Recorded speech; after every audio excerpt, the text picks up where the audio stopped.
RFM, la chronique du jour. Réflexion politique signée Mahmoudou Ibrahim. Le plan ménage émergent en attendant le plan Sénégal émergent. La baisse des prix du loyer intervenue cette fin janvier 2014, un an après la baisse de l'impôt sur le revenu des salariés, peut laisser penser que le président Macky Sall a pris l'option de s'attaquer à la pressante demande sociale. L'autre PDS, parti de la demande sociale, n'est-il pas le plus grand parti du Sénégal? Ignorer cette réalité politique, c'est courir le risque d'une sanction populaire foudroyante. Le président Sall semble avoir donc opté pour le social, là où son prédécesseur Abdoulaye Wade avait fait des infrastructures la principale priorité de sa gouvernance. Et en matière d'infrastructure, il faut le reconnaître, l'ancien président sénégalais en a construit, de très belles et de très utiles même pour le développement de notre pays.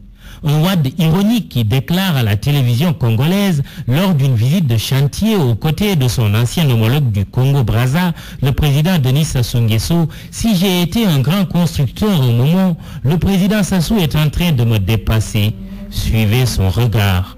Le défi à relever pour le plan Sénégal émergent dont le gouvernement sénégalais s'apprête à aller négocier le financement auprès des bailleurs du groupe consultatif de Paris doit justement être de réconcilier deux options que certains veulent opposer, l'économique et le social. S'il est vrai, comme l'ont alerté des économistes avertis, que le tout social tue l'économie, il n'en demeure pas moins vrai que la finalité de l'économie est et doit être la satisfaction de la demande sociale. Le social fait l'économique comme l'économique fait le social. Travailler, manger, boire, se soigner est le début du commencement de l'émergence, si on veut être moins ésotérique et faire plus simple avec cette notion en vogue un peu partout sur le continent. Ce n'est peut-être pas pour rien que la stratégie nationale de développement économique et social est le soubassement du plan Sénégal émergent. Quant au plan que nous appelons plan ménage émergent, entendu dans le sens de l'augmentation du pouvoir d'achat des Sénégalais, il doit être poursuivi et accru. La baisse toute récente des prix du loyer, couplée à celle il y a un an de l'impôt sur le revenu, doit être lue comme une volonté politique de relever le pouvoir d'achat, même si les efforts fournis actuellement sont loin d'être suffisants. Renforcer le pouvoir d'achat, c'est encourager la consommation, c'est aussi favoriser l'épargne définie comme la part du revenu non consommé. Il ne faudrait pas s'y méprendre.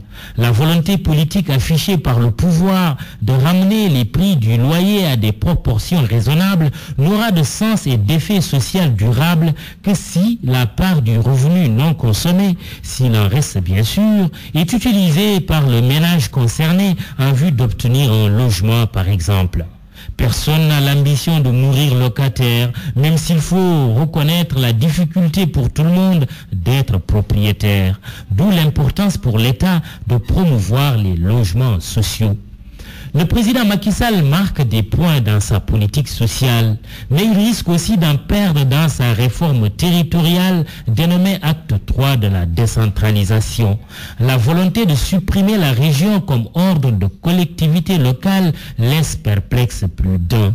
Plutôt que d'une suppression pure et simple, ne faudrait-il pas aller vers un redimensionnement de nos régions pour une plus grande cohérence territoriale et économique?